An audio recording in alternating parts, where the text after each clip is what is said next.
കണ്ണൂർ കിച്ചണിലേക്ക് നിങ്ങൾക്ക് എല്ലാവർക്കും സ്വാഗതം. ഗാർലിക് ബ്രെഡ് റോൾസ് ആണ് നമ്മൾ ഇന്ന് തയ്യാറാക്കുന്നത്. നമ്മൾ പുറത്തുനിന്ന് വാങ്ങിക്കുന്ന അതിനേക്കാളും നല്ല സോഫ്റ്റ് ആയിട്ടും ടേസ്റ്റി ആയിട്ടും നമ്മുടെ വീട്ടിൽ നമുക്കിത് വളരെ പെർഫെക്റ്റ് ആയിട്ട് തയ്യാറാക്കി എടുക്കാൻ സാധിക്കും. അപ്പോൾ എങ്ങനെയാണ് OTG ഉപയോഗിച്ചിട്ട് വളരെ പെർഫെക്റ്റ് ആയിട്ട് ഈ ഒരു ഗാർലിക് ബ്രെഡ് റോൾസ് നമ്മുടെ വീട്ടിൽ തയ്യാറാക്കി എടുക്കുന്നതെന്ന് നോക്കാം. നമുക്ക് ആദ്യം ഗാർലിക് ബ്രെഡിന് വേണ്ടിയിട്ട് ഇതുപോലെ ഒരു ഗാർലിക് ഓയിൽ തയ്യാറാക്കി എടുക്കണം. അതിനായിട്ട് ഒരു വലിയ വെളുത്തുള്ളിയുടെ കൂട് അതിൻ്റെ അറ്റം കട്ട് ചെയ്ത് കളയണം കേട്ടോ. അതെടുത്തിട്ടുണ്ട്. നമ്മുടെ ഇന്ത്യൻ വെളുത്തുള്ളി ആണെങ്കിൽ 2 വേണ്ടി വരും, അത് ചെറുതാണല്ലോ. അപ്പോൾ ഞാനിതൊരു ഗ്ലാസിൻ്റെ ചെറിയൊരു പാത്രത്തിൽ വെച്ചിട്ടാണ് ഇത് തയ്യാറാക്കുന്നത്. ഇതിന് പകരം നിങ്ങൾക്ക് നമ്മുടെ ഗ്യാസ് സ്റ്റൗവിൽ അടുപ്പത്ത് വെച്ചിട്ടൊരു സോസ് പാനിൽ വെച്ചിട്ടും ചെയ്യാം കേട്ടോ. അപ്പോൾ ഞാനിതിൽ 1/3 കപ്പ് വരെ ഒലീവ് ഓയിൽ, ലൈറ്റ് ഒലീവ് ഓയിലാണ് ചേർത്തിരിക്കുന്നത്. ഒലീവ് ഓയിലിന് പകരം സൺഫ്ലവർ ഓയിലാണെങ്കിലും നല്ലതാണ്. അപ്പോൾ ഞാനിതിലേക്ക് ചെറിയൊരു ഫ്ലേവറിന് വേണ്ടിയിട്ട് റോസ്മറിയും കൂടി ചേർത്ത് കൊടുക്കുന്നുണ്ട്. ഇത് നിർബന്ധമൊന്നുമില്ല, നിങ്ങളുടെ കയ്യിലുണ്ടെങ്കിൽ ഒരു 1/2 ടീസ്പൂൺ വരെ ചേർത്ത് കൊടുത്താൽ നല്ലൊരു ഫ്ലേവർ കിട്ടും. അപ്പോൾ ഇതൊക്കെ ചേർത്തിട്ട് നമുക്കിത് ഓവനിലേക്ക് മാറ്റാം. ഞാനിത് OTGയിൽ വെച്ചിട്ട് തന്നെയാണ് ഈ ഒരു ഗാർലിക് ഓയിൽ തയ്യാറാക്കി എടുക്കുന്നത്. പ്രീ ഹീറ്റ് ചെയ്യേണ്ട ആവശ്യമൊന്നുമില്ല. OTG ഓൺ ചെയ്തതിന് ശേഷം നമ്മുടെ ഈ ഒരു ഗ്ലാസ് ബൗൾ നമുക്കിതിലേക്ക് വെച്ച് കൊടുക്കാം. എന്നിട്ട് ഒരു 40 മിനിറ്റാണ് ഞാനിത് ചൂടാക്കി എടുക്കുന്നത്. 40 മിനിറ്റ് 180 ഡിഗ്രിയിൽ വെച്ചിട്ട് നമ്മുടെ താഴെയും മുകളിലും ഹീറ്റാവുന്ന ആ ഒരു ഓപ്ഷൻ വെച്ചിട്ടാണ് ഇത് തയ്യാറാക്കി എടുക്കുന്നത്. 40 മിനിറ്റ് കൊണ്ട് നമ്മുടെ ഗാർലിക് ഓയിൽ പെർഫെക്റ്റ് ആയിട്ട് കിട്ടും. അതല്ലെങ്കിൽ നിങ്ങൾക്ക് ഇതിന് പകരം ഞാൻ നേരത്തെ പറഞ്ഞതുപോലെ സോസ് പാനിലിട്ടിട്ട് ഇതിൻ്റെ കളറ് ചെറിയൊരു ബ്രൗൺ ആവുന്നത് വരെ ഒന്ന് ചൂടാക്കി എടുത്താലും മതി കേട്ടോ. ആ ഒരു സമയം കൊണ്ട് നമുക്ക് ഈസ്റ്റ് പൊങ്ങാൻ വെക്കണം. ഞാനിവിടെ 1 ടേബിൾ സ്പൂൺ ബ്രൗൺ ഷുഗർ എടുത്തിട്ടുണ്ട്. ബ്രൗൺ ഷുഗറിന് പകരം നിങ്ങൾക്ക് സാധാരണ പഞ്ചസാര എടുക്കാം. പിന്നെ 1 ടീസ്പൂൺ ഈസ്റ്റ് എടുത്തിട്ടുണ്ട്. ഇതിലേക്ക് ഇളം ചൂടുള്ള പാല് 1/3 കപ്പാണ് എടുത്തിരിക്കുന്നത്. ഇത് 3 കൂടി ചേർത്തിട്ട് ഒന്ന് മിക്സ് ചെയ്തെടുക്കാം. അതിനുശേഷം ഇത് നമുക്കിവിടെ അടച്ചു വെക്കാം. ഒരു 10-15 മിനിറ്റ് സമയം കൊണ്ട് തന്നെ നമ്മുടെ ഈസ്റ്റ് നല്ലതുപോലെ പൊങ്ങി വരും. അതിനായിട്ട് നമുക്കിതിവിടെ അടച്ചു വെക്കാം. അപ്പോൾ നമ്മുടെ ഗാർലിക് ഓയിൽ ഒരു 40 മിനിറ്റ് സമയം കൊണ്ട് ഇതിവിടെ റെഡി ആയിട്ടുണ്ട്. ചെറിയൊരു ബ്രൗൺ കളറായപ്പോൾ ഞാനതെടുത്ത് പുറത്ത് വെച്ചിട്ടുണ്ട്. പിന്നീട് റൂം ടെമ്പറേച്ചറിലായതിന് ശേഷം നമുക്കിതിൽ നിന്നും ഗാർലിക് എടുക്കാം. ഇത്രയും ബ്രൗൺ ആവണമെന്നില്ല കേട്ടോ, ഒരു ചെറിയൊരു ബ്രൗൺ ആയാൽ തന്നെ മതിയാവും. ഞാൻ കുറച്ചധികം ഡാർക്ക് ആക്കിയിട്ടുണ്ട്. അപ്പോൾ ഈ ഗാർലിക് ഇതിൻ്റെ തൊലി കളഞ്ഞിട്ട് ഒരു പ്ലേറ്റിലിട്ട് കൊടുത്തതിന് ശേഷം നമുക്ക് സ്പൂൺ വെച്ചിട്ട് നന്നായിട്ടൊന്ന് മാഷ് ചെയ്തെടുക്കാം. ഇനി നമ്മൾ ചൂടാക്കിയെടുത്ത ഒലീവ് ഓയിൽ ഒരു 3 അല്ലെങ്കിൽ 4 ടേബിൾ സ്പൂൺ ഈ വെളുത്തുള്ളിയിലേക്ക് ചേർത്ത് കൊടുക്കാം. നമ്മൾ 1/3 കപ്പ് ഓയിൽ വെച്ചിട്ടാണ് ചെയ്തെങ്കിലും അത് മുഴുവൻ നമുക്ക് ആവശ്യമില്ല. ഒരു 3-4 ടേബിൾ സ്പൂൺ മതിയാവും. അപ്പോൾ ആ റോസ്മറിയുടെ പീസൊന്നും ഞാൻ എടുക്കുന്നില്ല കേട്ടോ. നമുക്കതിൻ്റെ ഒരു ഫ്ലേവർ മാത്രമേ ആവശ്യമുള്ളൂ. ആ പീസൊന്നും നമുക്ക് ഈ വെളുത്തുള്ളിയിലേക്ക് ആഡ് ചെയ്യേണ്ട ആവശ്യമില്ല. പിന്നെ റൂം ടെമ്പറേച്ചറിലുള്ള ബട്ടർ ഒരു 50 ഗ്രാം ഇതിലേക്ക് ചേർത്ത് കൊടുക്കാം. പിന്നെ 1 ടേബിൾ സ്പൂൺ ഫ്രഷ് ആയിട്ടുള്ള പാഴ്സ്ലി ലീവ്സ് കട്ട് ചെയ്തത് ചേർക്കുന്നുണ്ട്. ഫ്രഷ് ഇല്ലെങ്കിൽ നമുക്കിത് ഡ്രൈഡ് ലീവ്സ് ചേർത്താലും മതി. ഇനി അഥവാ നിങ്ങളുടെ കയ്യിലില്ലെങ്കിൽ കുറച്ച് മല്ലിയില അരിഞ്ഞിട്ട് ചേർത്ത് കൊടുത്താലും മതി. എന്നിട്ട് എല്ലാം കൂടി നന്നായിട്ട് അങ്ങ് മിക്സ് ചെയ്ത് മാറ്റി വെക്കാം. അപ്പോൾ നമ്മുടെ ഈസ്റ്റ് ഒരു 10-15 മിനിറ്റ് കൊണ്ട് നല്ലതുപോലെ പൊങ്ങി വന്നിട്ടുണ്ട്. നമുക്കിനി മാവ് കുഴച്ചെടുക്കണം. ഞാനിന്ന് 2 കപ്പ് മൈദയാണ് ഈ ഒരു ഇതിന് വേണ്ടിയിട്ട് ഗാർലിക് ബ്രെഡിന് വേണ്ടിയിട്ട് എടുക്കുന്നത്. 2 കപ്പ് മൈദ ഒരു ബൗളിലേക്ക് ഇട്ട് കൊടുത്തിട്ടുണ്ട്. ഇതിലേക്ക് 1 ടീസ്പൂൺ ബേക്കിംഗ് പൗഡർ ചേർക്കാം. പിന്നെ 1/4 കപ്പ് പാൽപ്പൊടി ചേർക്കുന്നുണ്ട്. ഇത് നിർബന്ധമൊന്നുമില്ല, ചേർത്ത് കഴിഞ്ഞാൽ നല്ലൊരു മണവും ഒരു സോഫ്റ്റ്നെസ്സും ഒക്കെ കിട്ടും, അതിനായിട്ടാണ്, നിർബന്ധമൊന്നുമില്ല. പിന്നെ ഒരു 1/4 ടീസ്പൂൺ ഉപ്പും കൂടി ചേർത്തിട്ട് ഈ ഒരു ഡ്രൈ ഇൻഗ്രീഡിയൻസൊക്കെ ആദ്യം നന്നായിട്ടൊന്ന് മിക്സ് ചെയ്തെടുക്കാം. അതിനുശേഷം നമുക്കിതിലേക്ക് ഒരു 3 ടേബിൾ സ്പൂൺ വരെ ബട്ടർ ചേർക്കാം. പിന്നെ ഇതിലേക്ക് ഞാൻ ചേർക്കുന്നത് 1 ടേബിൾ സ്പൂൺ തേനാണ്. തേനിന് പകരം നിങ്ങൾക്ക് ഇതിലേക്ക് 1 ടേബിൾ സ്പൂൺ പഞ്ചസാര ചേർത്താലും മതി. തേനാകുമ്പോൾ നല്ലൊരു കളറ് കിട്ടും, പിന്നെ നല്ലൊരു ഫ്ലേവറും കൂടിയാണ്. പിന്നെ 2 മുട്ടയുടെ മഞ്ഞയാണ് ഞാൻ ചേർത്തിരിക്കുന്നത്. ഇതിന് പകരം നിങ്ങൾക്ക് 1 മുട്ട മാത്രമായിട്ട് ചേർക്കാം കേട്ടോ. 1 മുട്ടയുടെ മഞ്ഞയും വെള്ളയായിട്ടും ചേർക്കാം. 2 മഞ്ഞ ചേർക്കുന്ന സമയത്ത് നല്ലൊരു യെല്ലോയിഷ് കളർ കിട്ടും നമ്മുടെ ഗാർലിക് ബ്രെഡിന്, അതിന് വേണ്ടിയിട്ടാണ്. അതുപോലെ നമ്മൾ പൊങ്ങാൻ വെച്ച ഈസ്റ്റ് മുഴുവനായിട്ട് ആ ഒരു പാലടക്കം ഇതിലേക്ക് ചേർത്തിട്ട് നമുക്കിതൊന്ന് കുഴച്ചെടുക്കണം. അപ്പോൾ ഇത്രയും പാല് മതിയാവില്ല കുഴക്കാനായിട്ട്. പിന്നെയും ആവശ്യമാണെങ്കിൽ പാല് ചേർത്ത് കൊടുക്കുക. അപ്പോൾ ചെറുതായിട്ട് ചൂടാക്കിയ പാല് ഉപയോഗിച്ചിട്ടാണ് ഞാനിത് കുഴച്ചെടുക്കുന്നത്, ഇളം ചൂടുള്ള പാല്. എന്നിട്ട് നല്ല സ്മൂത്തായിട്ട് അങ്ങ് കുഴച്ചെടുക്കാം. നന്നായിട്ട് കുഴച്ചെടുത്ത മാവ് എണ്ണ തടവിയ ഒരു ബൗളിലോട്ട് ഞാൻ മാറ്റി കൊടുക്കുകയാണ്. അതിനുശേഷം ഈ മാവിൻ്റെ മുകളിൽ നമുക്ക് കുറച്ച് എണ്ണ ഒന്ന് തടവി കൊടുക്കാം.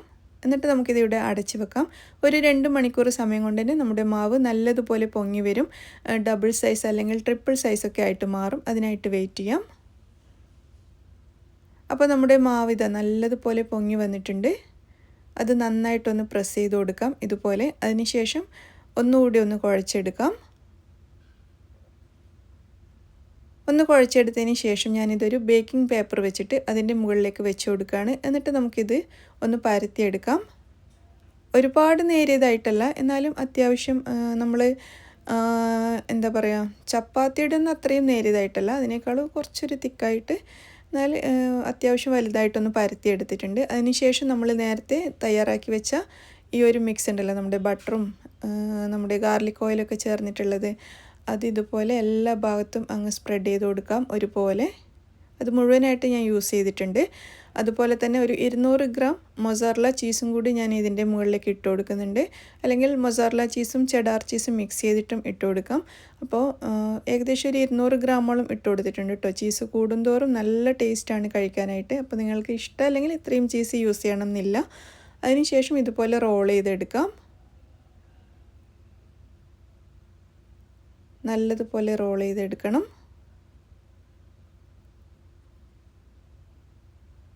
അത്യാവശ്യം നല്ല ടൈറ്റായിട്ട് തന്നെ, പറ്റുന്ന അത്രയും ടൈറ്റായിട്ട് റോൾ ചെയ്തെടുത്തിട്ടുണ്ട്. സൈഡൊക്കെ നല്ലതുപോലെ ഒട്ടിച്ചു കൊടുക്കുക. എന്നിട്ട് ബേക്കിംഗ് പേപ്പർ തന്നെ ഉപയോഗിച്ചിട്ട് മുകൾ ഭാഗമൊക്കെ നല്ലതുപോലെ ഒന്ന് സ്മൂത്താക്കി എടുക്കാം.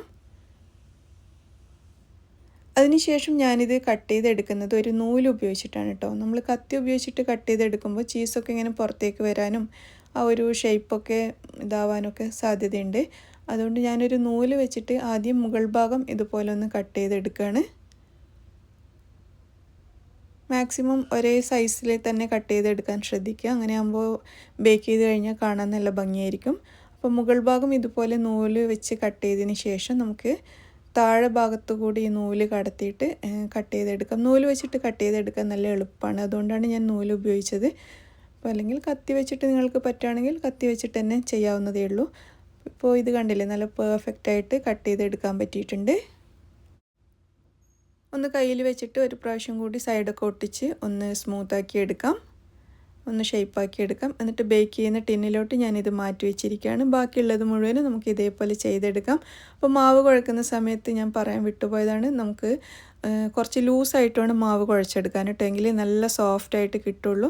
അപ്പോൾ കഴിയുന്നത്രയും ലൂസായിട്ട് കുഴച്ചെടുക്കുക. അപ്പോൾ ബേക്കിംഗ് ടിന്നിലേക്ക് വെച്ചതിന് ശേഷം ഒരു നനഞ്ഞ തുണി വെച്ചിട്ട് ഇതൊന്ന് കവർ ചെയ്ത് കൊടുക്കുക. നല്ലതുപോലെ നനച്ചൊന്ന് നന്നായിട്ട് പിഴിഞ്ഞെടുത്തതിന് ശേഷം ആ തുണി വെച്ചിട്ട് കവർ ചെയ്യുക. എന്നിട്ട് വീണ്ടും ഒരു അരമണിക്കൂർ വെക്കണം. അപ്പോഴേക്കും ആ ടിന്നിൽ നിന്നും ഒന്നുകൂടി ഒന്ന് പൊങ്ങി വരും. അപ്പോൾ നമ്മൾ ബേക്ക് ചെയ്യുന്നതിൻ്റെ 10 മിനിറ്റ് മുന്നേ തന്നെ ഓവൻ പ്രീ ഹീറ്റ് ചെയ്യാൻ വെക്കണം. ഞാനിന്ന് അഗാരോ OTG ഉപയോഗിച്ചിട്ടാണ് ഈ ഒരു ഗാർലിക് ബ്രെഡ് റോള് ബേക്ക് ചെയ്തെടുക്കുന്നത്. അപ്പോൾ ആദ്യം നമുക്ക് ഓവൻ ഒന്ന് സെറ്റ് ചെയ്തെടുക്കാം. അപ്പോൾ ഞാനിവിടെ 180 ഡിഗ്രിയിൽ ബേക്കിംഗ് ഓപ്ഷനിൽ, അതായത് താഴെ മാത്രം ഹീറ്റാവുന്ന ഓപ്ഷൻ വെച്ചിട്ട് 10 മിനിറ്റാണ് ഇത് പ്രീ ഹീറ്റ് ചെയ്യാൻ വേണ്ടിയിട്ട് വെച്ചിട്ടുള്ളത്. കണ്ടില്ലേ, 180 ഡിഗ്രി ചൂസ് ചെയ്തിട്ടുണ്ട്. പിന്നെ താഴെ മാത്രം, അതായത് ബേക്ക് ഓപ്ഷനാണ് എടുത്തിരിക്കുന്നത്. 10 മിനിറ്റ് നമുക്ക് പ്രീ ഹീറ്റ് ചെയ്തെടുക്കാം. അപ്പോൾ ഒരു അരമണിക്കൂറിന് ശേഷം ഇത് കണ്ടില്ലേ, നമ്മൾ ബേക്കിംഗ് ടിന്നിൽ വെച്ചതിനേക്കാളും നല്ല വണ്ണം വെച്ച് വന്നിട്ടുണ്ട്. ഇനി ഒരു മുട്ടയുടെ മഞ്ഞ എടുത്തിട്ട് നമുക്ക് ഇതിൻ്റെ മുകളിൽ ഇതുപോലെ ഒന്ന് ബ്രഷ് ചെയ്ത് കൊടുക്കാം.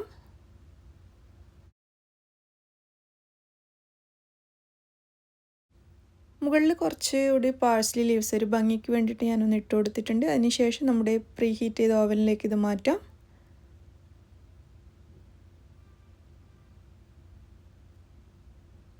അതിനുശേഷം ഞാൻ ഇതിൻ്റെ ടൈം സെറ്റ് ചെയ്ത് കൊടുക്കുന്നത് 25 മിനിറ്റാണ്. ഒരു 20 മിനിറ്റൊക്കെ ആകുമ്പോൾ ഒന്ന് ചെക്ക് ചെയ്ത് നോക്കണം കേട്ടോ, ചിലപ്പോൾ അപ്പോഴേക്ക് റെഡി ആയിട്ടുണ്ടാവും. അപ്പോൾ ഞാൻ 25 മിനിറ്റ് വെച്ചിട്ട് ബാക്കിയൊന്നും നമ്മുടെ ടെമ്പറേച്ചറും നമ്മുടെ കുക്കിംഗ് മോഡും ഒന്നും മാറ്റുന്നില്ല, ടൈം മാത്രം സെറ്റ് ചെയ്ത് കൊടുത്തിട്ടുണ്ട്. അപ്പോൾ നമ്മുടെ ഗാർലിക് ബ്രെഡ് റോൾസ് ഒരു 20 മിനിറ്റ് കൊണ്ട് തന്നെ ഇവിടെ റെഡി ആയിട്ടുണ്ട് കേട്ടോ. 25 മിനിറ്റ് ആവശ്യം വന്നിട്ടില്ല. അപ്പോൾ ഇത് നമുക്ക് പുറത്തേക്ക് എടുക്കാം.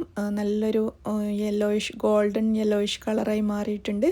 അപ്പോൾ ഇത് ഞാൻ പുറത്തേക്ക് എടുക്കുകയാണ്. ഇത് കണ്ടില്ലേ, നമുക്കിതിൻ്റെ ഭംഗി കാണുമ്പോൾ തന്നെ കഴിക്കാൻ തോന്നും അല്ലേ, അത്രയും ഭംഗിയാണ് ഈ ഒരു ഗാർലിക് ബ്രെഡ് റോൾസ് കാണാൻ വേണ്ടിയിട്ട്. അതുമാത്രമല്ല, ഇത് ചൂടോടെ കൂടെ കഴിക്കാൻ ഭയങ്കര ടേസ്റ്റാണ്. നല്ല സോഫ്റ്റായിട്ട് ഇങ്ങനെ വായിലിട്ടാൽ അലിഞ്ഞു പോകുന്ന അത്രയും സോഫ്റ്റാണ്. ഒരു ബ്രെഡാണെന്ന് പോലും പറയില്ല, അത്രയും പഞ്ഞി പോലെയാണ് ഇരിക്കുക. അപ്പോൾ നിങ്ങളെല്ലാവരും ഇതേപോലെ ട്രൈ ചെയ്ത് നോക്കൂ കേട്ടോ. പെർഫെക്റ്റ് ആയിട്ടുള്ള ഒരു റെസിപ്പിയാണ്, ഒരു സംശയവും വേണ്ട.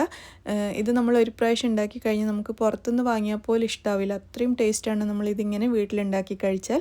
അപ്പോൾ എല്ലാവരും ട്രൈ ചെയ്ത് നോക്കുക. വീഡിയോ നിങ്ങൾക്ക് എല്ലാവർക്കും ഇഷ്ടമായി എന്ന് വിചാരിക്കുന്നു. ഇഷ്ടമായിട്ടുണ്ടെങ്കിൽ ലൈക്ക് ചെയ്യാനും ഷെയർ ചെയ്യാനും മറക്കരുത്. അതുപോലെ തന്നെ എല്ലാവരുടെയും അഭിപ്രായങ്ങളൊക്കെ അറിയിക്കണം കേട്ടോ. താങ്ക്